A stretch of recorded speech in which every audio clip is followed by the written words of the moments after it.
Hello, everyone, and welcome to A Balanced Life with Dr. Jacquie. As you know, I say this each and every week. This is my favorite day of the week, the time that we have to gather together, to sit and talk and have some amazing conversation and dialogue. And let me tell you, today is not going to be without its oohs and its ahs and its ahas. We're talking moms, all things parenting, as we come upon Mother's Day.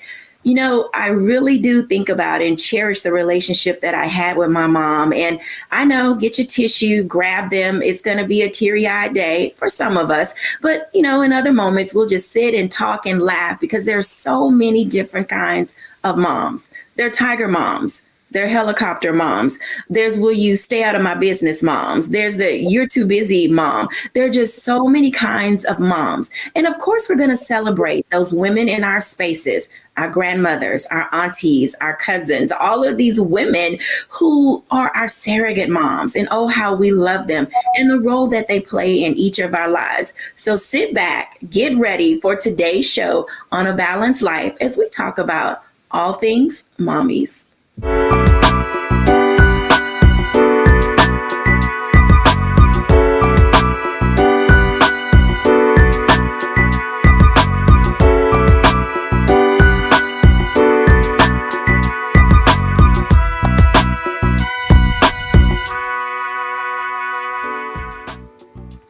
Welcome back, everyone. I am delighted to bring in our guest today. We have a host of men and women who are going to highlight for us their relationships with their moms. We'll hear some special stories. So we're bringing in our guests, Dr. Tierney, Charlotte Avery, Chef Rock Harper, Latrice Schrader, and of course, Derisha Moore. Hey, everybody.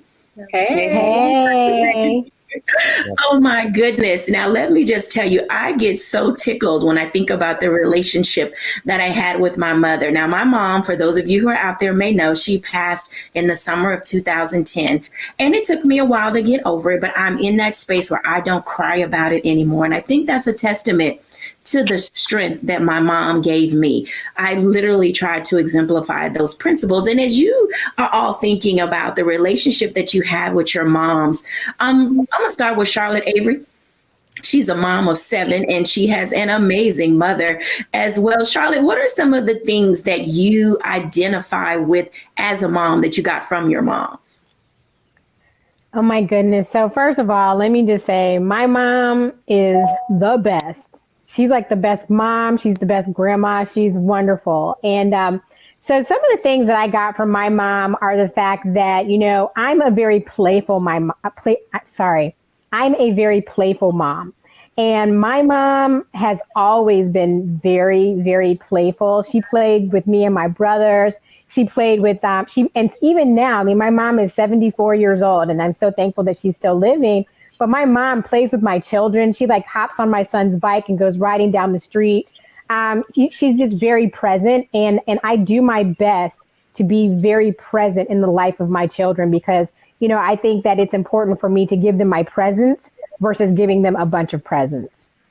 Wow, I love that sentiment. Be present in the life of your children. Now, Chef Rock Harper, you have a very unique situation because you're in business with your mom. And I know that you guys have some probably wonderful, amazing father-mother conversations. How is that? You know, I'm raising a family with 3 sisters. I have 2 other sisters, so there are 3 girls. So what is it like in your relationship with your mom? Well, it's a beautiful one at the end of the day. You know, it is not without its challenges, obviously. But my mother always raised us to be accepting of the moment, right? Which comes in really handy in the restaurant business where, you know, it is what it is, what she always says. So that's a meditation or a mantra in accept it for what it is and figure out what we're going to do next. And we sort of lived our lives that way, that we have these cards and let's figure out how to play them. And she's obvious. This might be a little obvious, but she really nurtured my love of food at a very young age, not just the chef side, but just appreciating different cultures and trying different things. So we have a great relationship that still continues to this day. That's outstanding. And I know that for those of you out there who, are raising boys, Chef Rock Harper just said something who was extremely amazing in a sense that he said at the end of the day, which means there's a whole lot of stuff that goes on in the course of all of our days. But at the end of the day, the love, the nurture, the relationship, the caring, that's what we take away from that relationship. Hey, Dr. Tierney, how are you doing? I am doing wonderful, Dr. Jackie. So what kind of characteristic do you have that you believe you got from your mom? All of them. It's funny. I say that and I chuckle because it's like the older I get, the more and more I can see my mom, So I grew up with a village of moms, from aunts who say that I was their first child to my grandmother who was just the most nurturing, mom ever. And then my actual mom, who was a single mother, and she worked so hard, to provide for me. And so the running joke with us was that I looked like my father, but that my personality and my temperament was like my mom. And so I would ask, no, it's not. No, it's not. Well, there are so many times now where I will say something and my husband will look at me and go, that's your mama. You sound just like your mama. That you're holding your hands just like your mama. You hold your purse just like your mama, or you're walking just like your mama, or, and I'll just catch myself just doing little things or saying little things or making up silly songs as I'm walking around the house or, just little things that my mom, will say, or even when I'm talking to people, the number one thing she would always say, everything done in the dog don't come to the light. And so I hated it when I was growing up, like, but now I say that all the time, so it's just amazing how as I have grown and matured, I'm turning into my mom. I'm like that commercial, and they say you turn into your parents, that's me all day long. I can tell you that we probably all can identify in some of those ways. Now, we have two very special people joining us today, and I am always thrilled to talk to good people. And you guys know Jerisha Moore of ABCD and Company. And then we're also inviting today Latrice Schrader into our space. And later on in the show, I'm going to have a one-on-one with each of them. But for now, I just want you to hear a little bit from Latrice about her character traits that she believes she has from her mom. Well, one thing's for sure is I am organic like my mom. I didn't recognize until I was older that a lot of things she was teaching me was organic, making home meals for my family from scratch, being in the kitchen with her. One of the biggest tools or the things that she exposed me to and implanted in me was being a Christian. And that has gauged how I navigate life. And it's been very, helpful with my kids and how I raised them up. But I am my mom because I'm a hustler. She was a hustler. She wouldn't be broke. If there was a picture she could take off the wall to sell it to make some money, she would. She had us hustling and she taught us how to hustle so early on. So I take my mother's hustle spirit. I take her just creating a home for my kids' spirit, making meals for them, and just providing a comfortable space for them. So I, appreciate my mom. She's no longer here, but I appreciate all of the things that she taught me without me even realizing she was teaching me those things. By just being around her every day and in her presence taught me more than anything that she could have ever conveyed to me verbally. So I try to do the same thing with my children, just have them in my space because there's so much to learn just from being around, your mom or your parents that you can just pick up on without them communicating it. So I took those things from her. And I don't know if that was her thought pattern in doing those things, but I learned a lot from just being in her presence. I'll tell you, you said a word there because definitely more is caught than taught. Oftentimes we don't identify readily that we're modeling certain behaviors and actions and attitudes. And then all of a sudden you see your little person doing something that you did. And you're like, who taught that child that thing?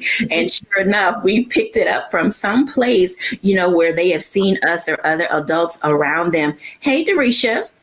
Hey. How are you doing today? I am awesome and glad to be here. I am excited that you are here. Now, I know that I'm going to talk to you a little later on in the show and we'll get into some other things, but what are some of the character traits that you see as a young woman that you gleaned or that your mom taught you?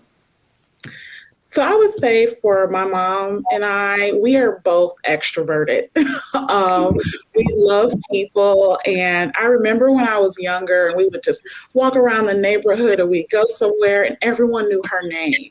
But the story around who she was is even more powerful. And that was of loyalty and the fact that she's always there for people. And so I really take that into my relationships. And I see I'm pretty much the same. You know, everywhere I go, my business partners always laugh because people come up to them and they say, "Hey, I know your firm," or "Hey, I know Dorisha. Is that your business partner?" And they're like, "Yeah, well, what about me?" So it's just hilarious to me how I've taken that spirit of influence. And I know that it's a God-given gift that I have from her, and that woo and that love for people. And so I really see the connectivity and how, you know, like one of our fellow panelists said, you walk around and you're with your parent, your mom, and you're experiencing what their life is like, and you never know how that same influence and that impact translates to yours as well.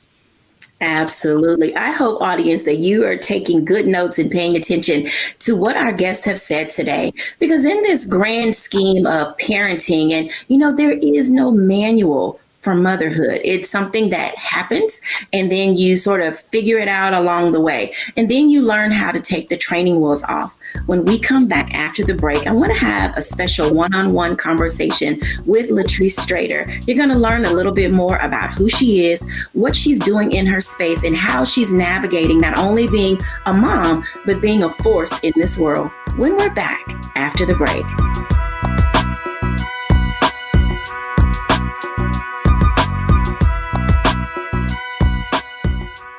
Don't you think it's time to get wealthy? I'm Deborah Owens, America's Wealth Coach, and my new show on the Black Star Network focuses on the things your financial advisor or bank isn't telling you.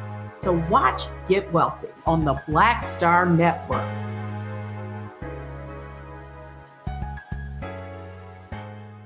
Pull up a chair, take your seat. The Black Tape with me, Dr. Greg Carr, here on the Black Star Network. Every week, we'll take a deeper dive into the world we're living in. Join the conversation only on the Black Star Network.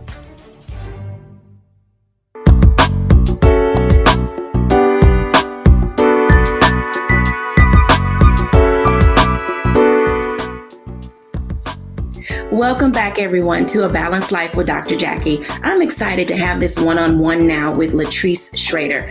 I want to bring in Latrice because, you know, I have watched this young woman turn several corners in her life. She is literally almost like a Renaissance woman. You heard her talk about in a previous segment things that she learned from her mom.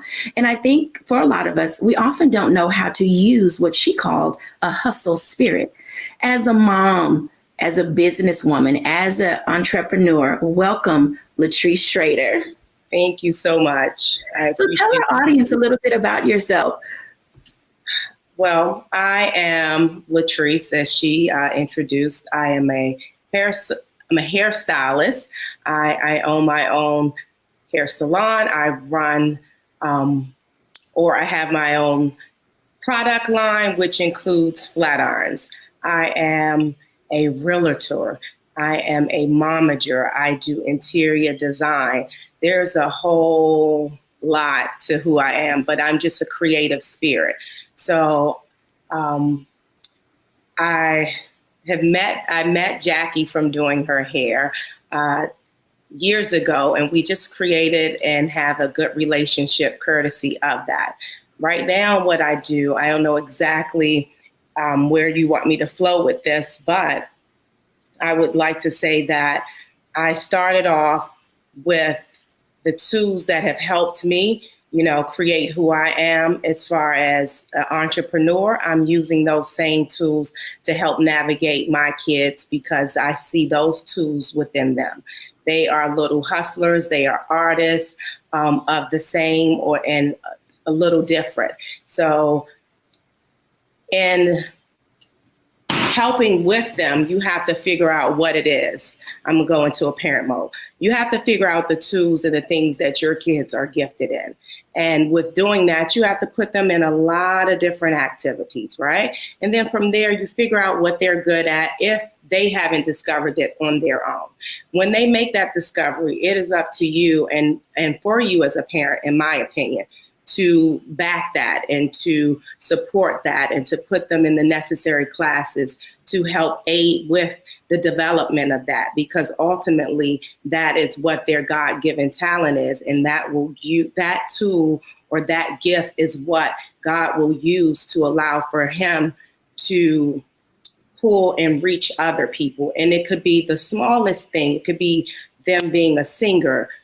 For example, Beyonce's a singer. She reaches so many people, right? So where we think those things are small gifts, any gift can be used for God to help with aiding and pulling people in. So where your kid may be a dancer, like one of my daughters, she can dance, she can act, one can sing, my son can draw.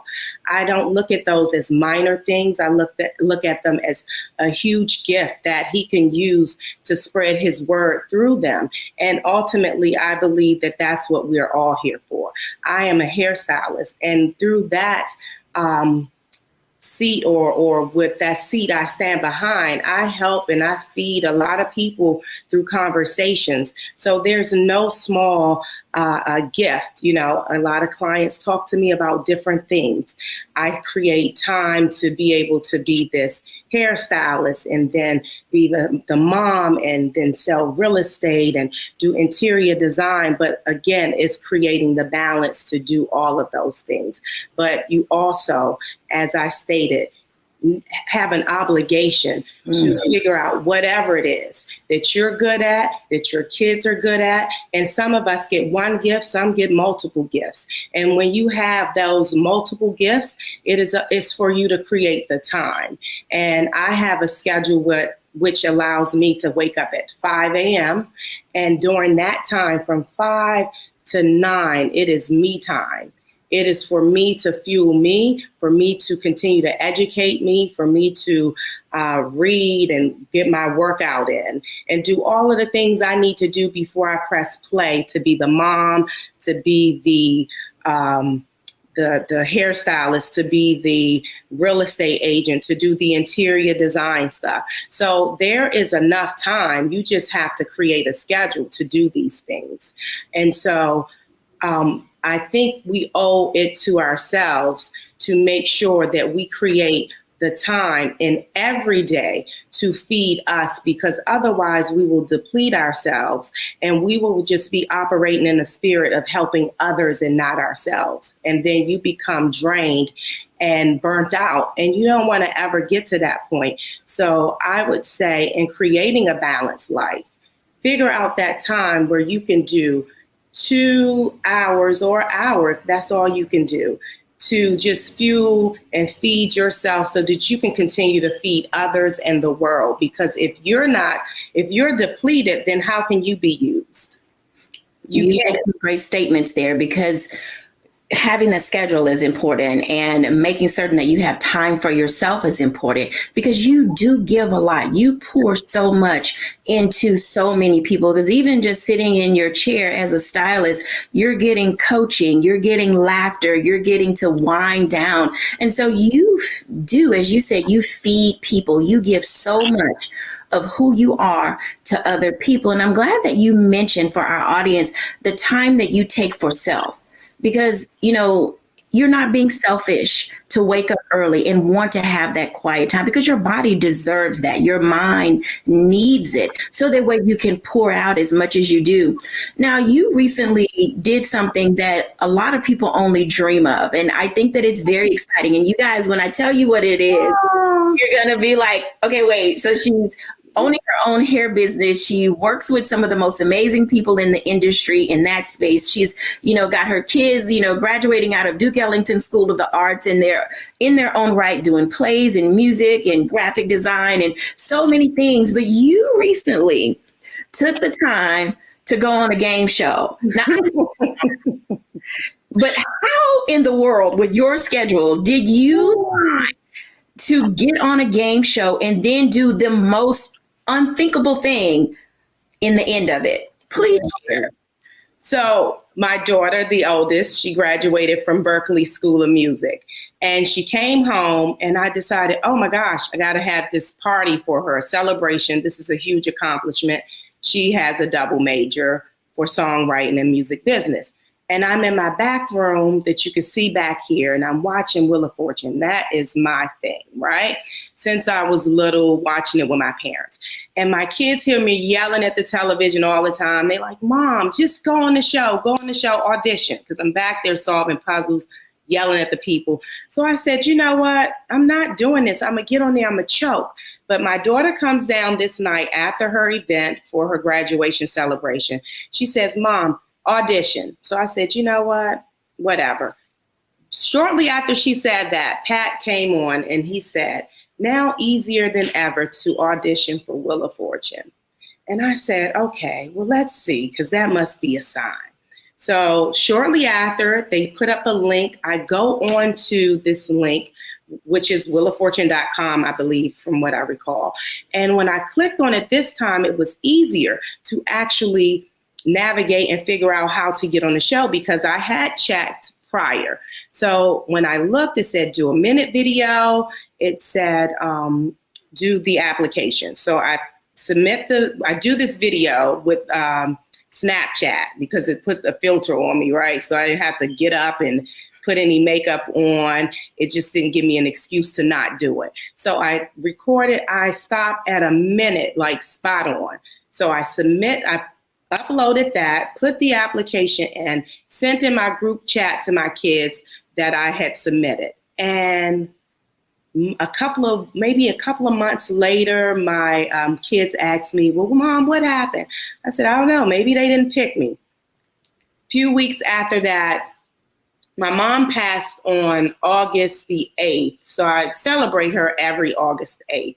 On, I believe, the 10th or the 11th, I received notification. Now I'm at a dinner with my girlfriends and I'm complaining to them that I have to call Comcast because my Wheel of Fortune segments are not recording on my DVR. So they think it's not that serious, but it's that big of a deal for me. The next day, which I believe is the 11th, I received an email stating that I had a Zoom audition for Wheel of Fortune. Congratulations. And I'm like, oh my gosh, wait a minute. They have selected me. I'm not out the window, right? I'm not out the loop. So I had that audition maybe 2 weeks prior, and it was an audition actually with another potential contestant, and we saw puzzles. We went in separate rooms. We had to do puzzles on our own. And from there, maybe a couple of weeks after that, I was selected, which was shocking for me because now I have to face all of these fears of, oh my gosh, if you get on there, you may choke, because I've seen people do it. And I know that they have to know these things and they're doing well at home, but it's the pressure of going on the show. So now I get this opportunity to go, and it's Secret Santa week. And I'm like, oh my gosh, that's a big week. So whatever I win on this show, a contestant can win, because now it's more pressure. I'm like, oh my gosh, I don't want to get the consolation prize of $1,000. So Latrice, you got to bring your A game because you want someone else to be blessed at home. So I get the date, I fly out. With all the COVID stuff, it's a little extra stressful because you have to get the test to get out out of DC. Honestly, they wanted to make sure I didn't have COVID. Took it once I got there the day before the show. Now it's the morning of, but let me not speed past this portion. The day I took my COVID test for the show in LA, I met a lady named Peggy. My mom's nickname is Peggy. And for some reason, I was like, oh my gosh, this is like my mom being right here with me. And me and this lady, we kicked it off, and she brought me some comfort for some reason. And we talked, and in her conversation, I was unsure if I was going to go walk that day or if I was going to go back to the room and study and get more prepared, because I was nervous. I was so nervous. I've never been that nervous in my life. I was eating Tums. I've never eaten Tums. Went through a bottle of them in like 4 days because my stomach was flipping, and I thought that, I thought maybe I was lactose or something. I said, maybe it's the milk. I couldn't figure it out. But all along, it was the whole being selected for this show. So now that I'm on the show, it's the morning of, and I'm like, you got to do this, because all of the encouragement and all of the pushing and the backing that I have done for my kids, I couldn't be the one that backed out, right? And now my kids are rallying for me the way I rally for them. They're sending me text messages, Mom, you can do this, you got this, because they know I'm nervous, right? And I'm sitting there the whole time, like, you got to do this, because you got to show your kids that when the big stage and when those opportunities come, you have to be prepared. You have to face it, head on, and just go with it. And at the end of the day, I had to tell myself, God did not bring me here to embarrass me in front of a bunch of people, or to, not get the glory out of my presence of being here, because I'm this local, regular DC girl, come from DC public school. I've had some great highlights. I've, with my business and different things like that. But I'm like, out of all the people, and these people are talking in the waiting area about how long it took for them to get on the show. So I'm like, this is a blessing. There's a reason you're here, Latrice. So I go on, and I said, it's game on. It's nothing you could do. You just gotta trust it, and you have to just keep yourself calm. And I did it. They said, action. And I started getting comfortable, and I was, did a couple of toss-ups and solved the first 2. And then it's time to spin, and I bankrupt 3 times, which is throwing me off. So, and I'm so competitive. So now I have to still stay in faith, because I have to know that I already see myself in the winner's round. So in order for you to get there, you have to continue to pursue at a level of, I know that I'm supposed to be at the bonus round. And I kept going and kept going. And here we come. Here's the prize puzzle. And I land on the Express, which was the game changer, because now I don't have to touch the wheel at all, because the wheel is not my friend today, because I have 3 bankruptcies. And I totaled up maybe an extra $13,000 just for the letters and solving. And then I won the prize to Disney, a Disney vacation, which took that one round up to, I believe, about almost $20,000, which put me in the winner's seat, essentially. And so for someone to catch me, it could happen, but it was kind of unlikely, but I've seen it happen before. Now I get to the next puzzle. I do the pop-up. I'm really confident now. Now the other 2 come, the other young lady, she solves those. And here's the puzzle right before the bonus round.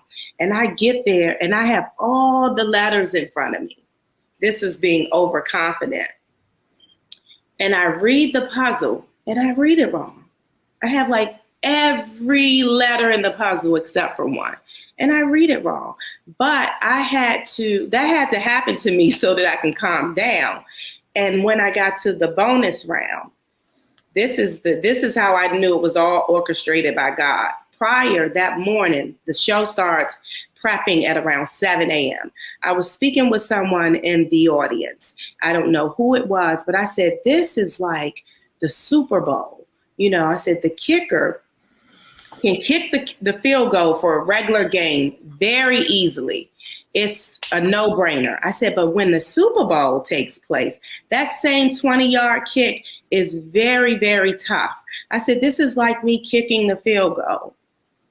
I kid you not. My bonus puzzle solve is kicking a field goal. I couldn't believe it. So is this like the final round where you are winning everything? I've won everything. I'm going to the final round. My choice is fun and games.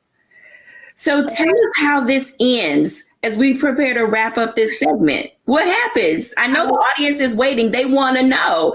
We haven't seen the show. We haven't told anything. So I get to the bonus round and I win $39,000 for this one puzzle. And you couple that with what I've already won, and I've won a total of $62,000. I think $399. I kicked the field goal and I won the entire show. And I was the first person to win the show for the entire day. It was 2 shows taped prior to me. So I was the first person to win everything.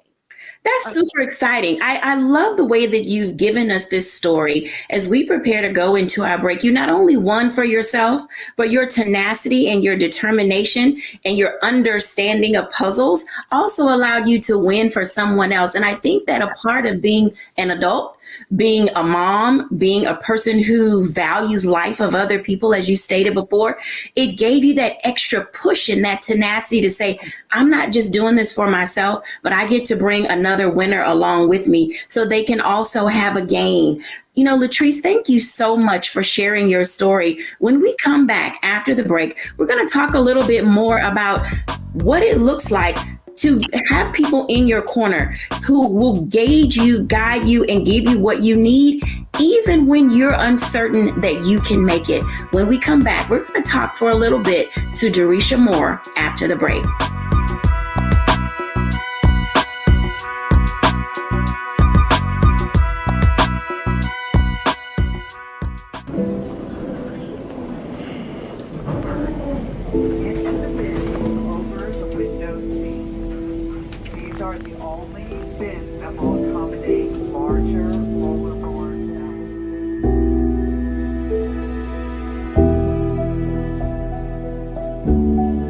Put 10 in here? 10, and you don't come out till you die. And you eat him, you eat 10. Oh my God.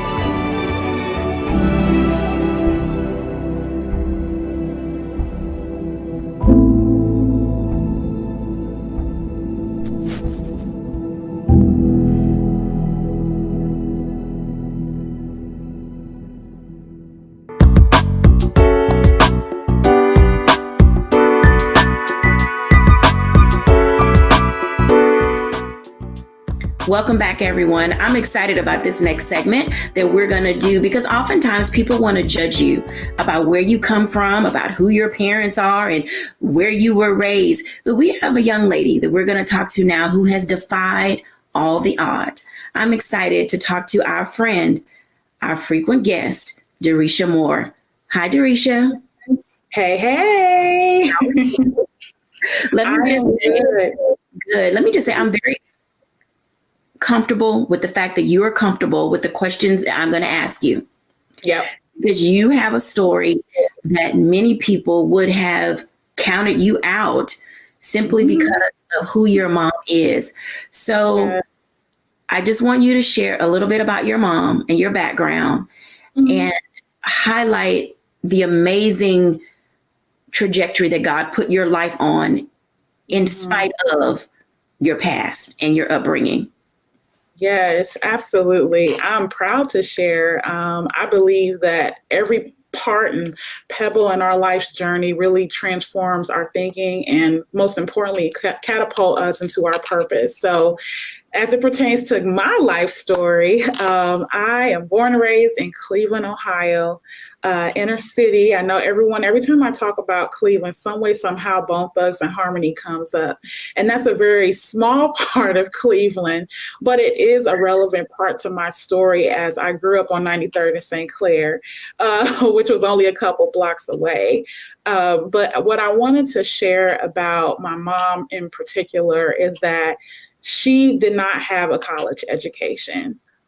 She graduated from high school. She tried college and ended up pregnant with me. And there began her journey as a mom. And so as any mother, a single mother at that, the sacrifices that are associated with that journey, of course, she experienced, and by nature, I experienced as well.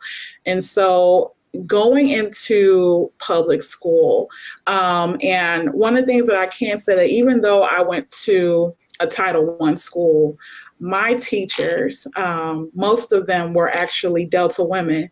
They were so influential in my journey and really building that community and that tribe and that village that Jackie talked about earlier. But this was a part of my journey, and my mom having to prioritize working and providing for myself and my sister and I, rather than be super, super present in what was happening to me in school and what was happening to me even socially and in terms of like my development and how I was growing as a young lady. And so that's a small piece, but I say all that to say, on the flip side of things, I am living in Northern Virginia. A lot of the youth that I work with, our lived experiences are the polar opposite. They come from two-parent households. They come from parents who are college educated, and that was not my reality. But my mom, she made the necessary sacrifices for me to be here. And I think one of the things that really is powerful is that she allowed, within reason, and people that she trusted, surrogate moms, aunties. My aunts played a huge role in my life. I come from a background of very strong women, my grandmother. And so although my mom could not always be present, there was always someone there to be there and support me along the way.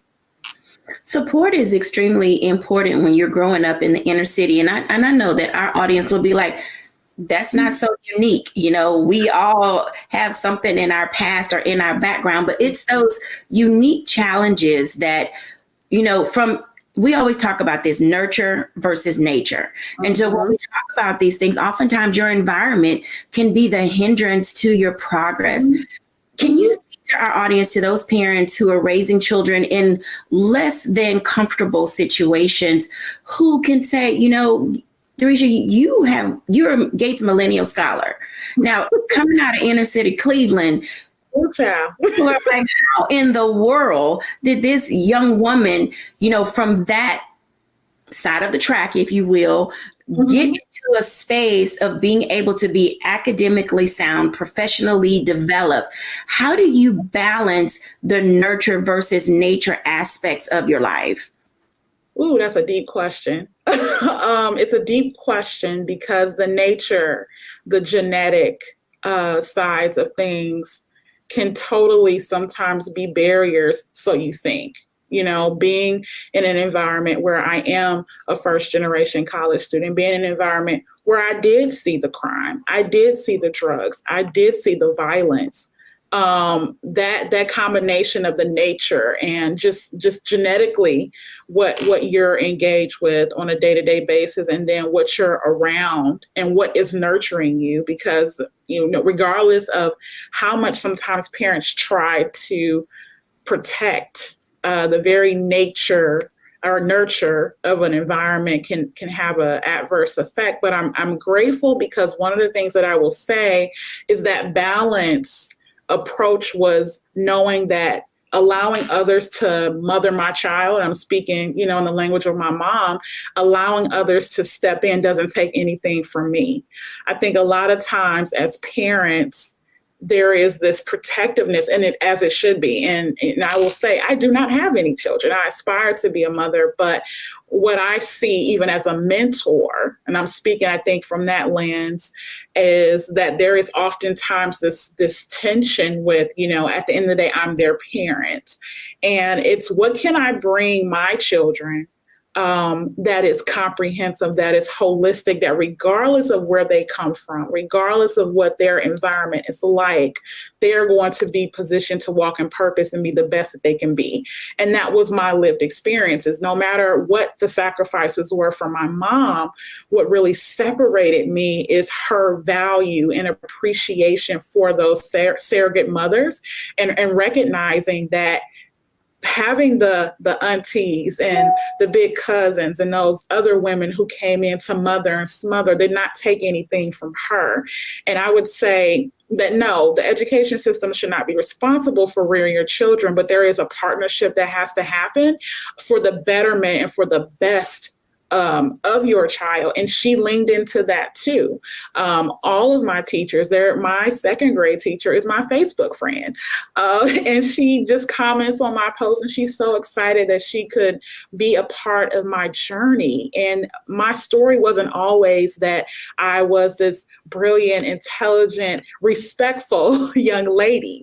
I went through a journey, a very rough journey. I was angry at periods of my life. I was frustrated at periods of my life, even envious. And I couldn't understand why God allowed me to experience such a different reality that even I experience now, and having to reconcile with that in my adulthood has been a journey. And it's been a journey that I've experienced with Jackie, and she's just been amazing, a part of that surrogate mom community, in terms of helping me see what I really need. And I think those lived experience, even for her, for Jackie, is different than my mom, obviously. So I say all that to say that it's remembering that village is important. And just because you are biologically the parent, it does not take anything away to build, of course, a safe but comprehensive community that fills in the gaps. Filling in those gaps is one of the areas where we definitely need people to step in. You mentioned that it does take a village, and I want to appreciate you today for being able to share your story, because oftentimes children today, being in this pandemic, I cannot imagine, we lost over 600,000 people during the pandemic. And with that being said, there are a host of children who are left motherless, fatherless, auntless, cousinless, grandmotherless. And so it takes all of us to come into this space now to have a desire to want to walk alongside another person.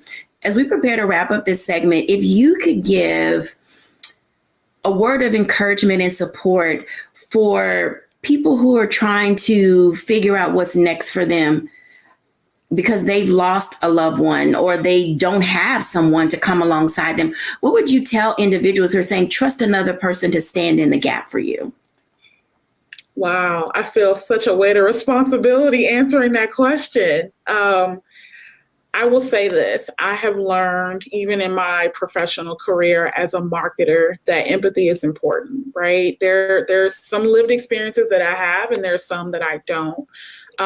Fortunately, God allowed every single person who I've been on this journey with to still be here post-pandemic. But what I will say for those who don't have that reality is to process and deal with the grief and the loss of losing that trusted guidance and that light that was there for you. But also identify what it is that you really need, and start to open yourself up to the possibility of what that could look like as you grow and you emerge. Because one thing I do know, and not to make this a ministry moment, but I do believe that God is always preparing you for your next, and he knows the end from the beginning.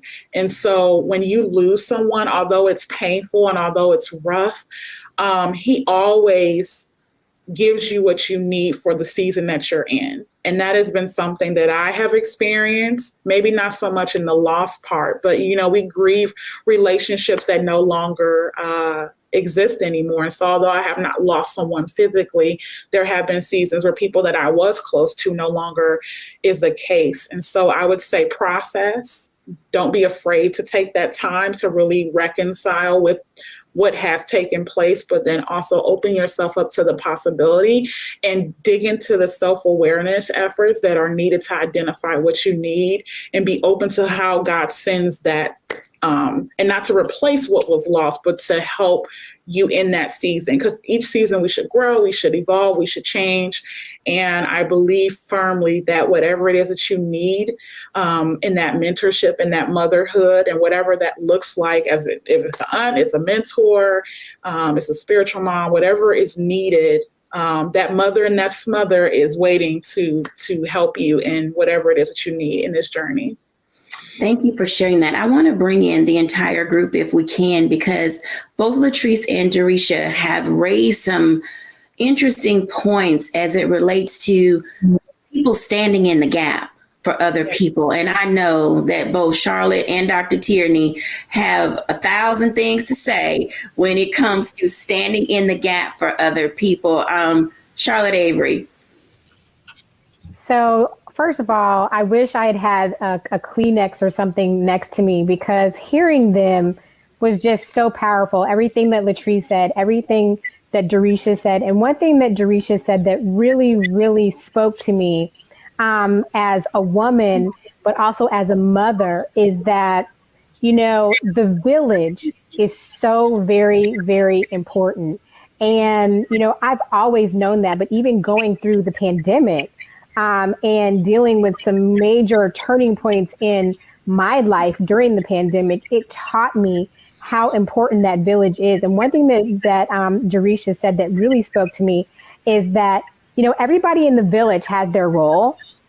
And so sometimes when you can't, do the part that you want to play in your village, that there is always somebody else who can be the other side of that. And so I'm just so thankful, because we really do, as parents, we do need to say, you know what, yeah, at the end of the day, I might be my children's mom, but I also have to be aware of the gifts that God has given me in other people to help me nurture them and grow them and speak into their lives. And it is just so critical that we do lean in, and that we are brave enough as mothers to lean into the village, so that we are very clear about the fact that we don't have to have it all the way together, because we don't have it all together.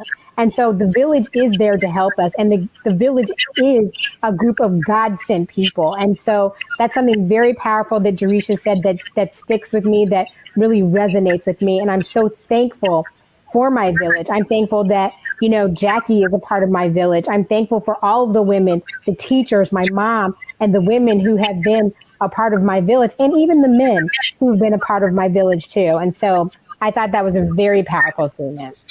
Thank you for sharing that. I'm telling you, people think that African proverb is overused.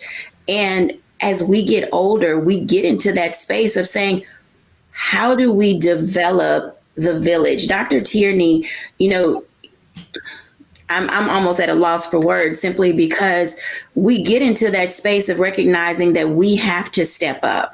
And Jerisha took a pause and saying she felt the weight of having to answer that question. But as she is maturing, she's becoming a part of other people's villages. Dr. Tierney, what does it look like to be a village member?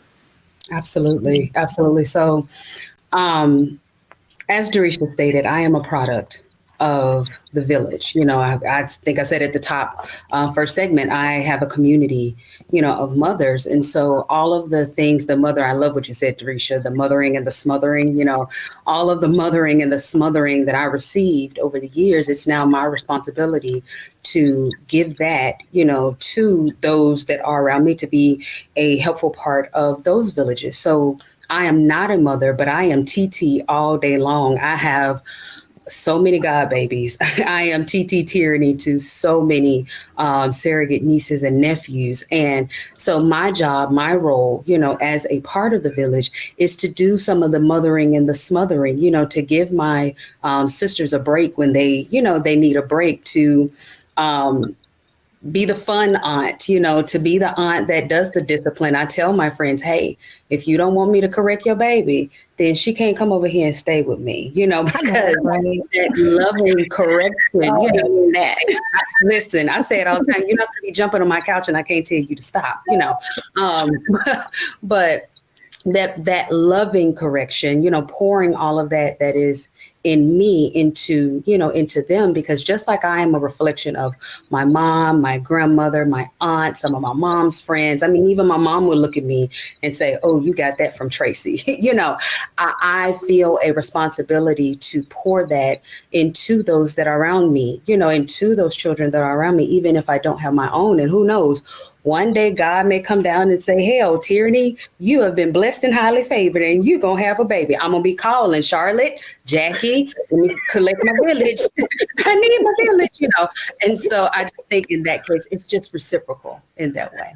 Absolutely. I know that we're going to go to a break in a moment. I'm going to do my reflection at the end, but I need to ask Chef Rock, because for some of us, our grandmothers are no longer here, but you have a special relationship with the women in your life, and your grandmother is still with us, yes? No, she passed several years ago. Okay. I was wondering about that because of the relationship that you had with your mom. In that relationship that you had with your grandmother, how has she impacted you, or her life impacted you?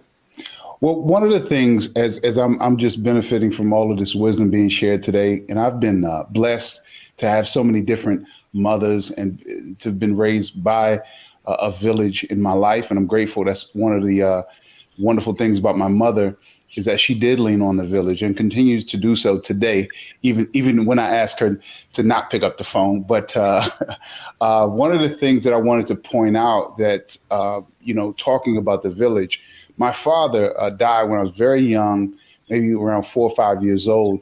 So my biological father was not there. And as I said earlier, the mantra it is what it is, like full acceptance. And one of the things that I've come to appreciate more and more every year is that my mother never tried to be a father. She definitely was and is, strong and a hustler and held the family down for many years and put us through college. As a father, I'm just like, how did you do that? But she would put, whether it be deacons at church or people, uncles, she would put men in my life. And she told me, in no uncertain terms, that I'm not a man, and there's certain things that I need you to learn from men. So speaking about the village, I think that it goes. That is something that is truly phenomenal about my mother, is that she realized that there was something, as great as she was, there was something she could not give me. And she worked her best and did her best to put that in my life. And I'm grateful for it.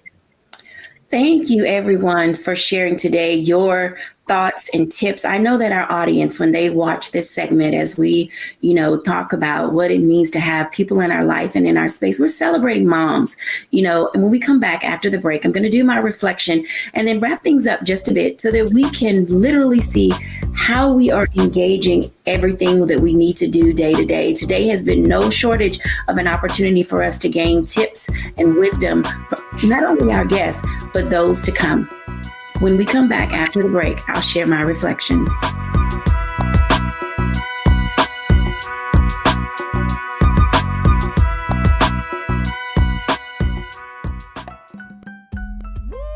We're all impacted by the culture, whether we know it or not. From politics to music and entertainment, it's a huge part of our lives, and we're going to talk about it every day right here on The Culture with me, Faraji Muhammad, only on the Black Star Network.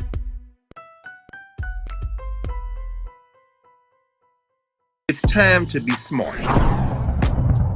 Roland Martin's doing this every day. Oh, no punches! Thank you, Roland Martin, for always giving voice to the issues. Look for Roland Martin in the whirlwind, to quote Marcus Garvey again. The video looks phenomenal, so I'm really excited to see it on my big screen. Support this man, Black Media. He makes sure that our stories are told. See, this difference between Black Star Network and Black-owned media and something like CNN. I got to defer to the brilliance of Dr. Carr and to the brilliance of the Black Star Network. I am rolling with Roland all the way. Honored to be on a show that you own. A black man owns the show. Folks, Black Star Network is here. I'm real revolutionary right now.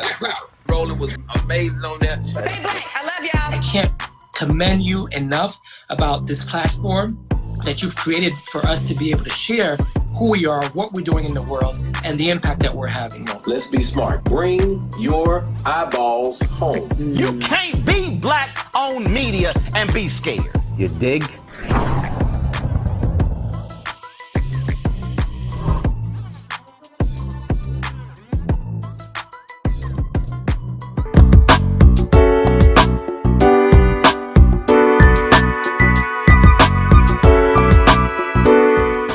Welcome back, everyone, to A Balanced Life with Dr. Jacquie.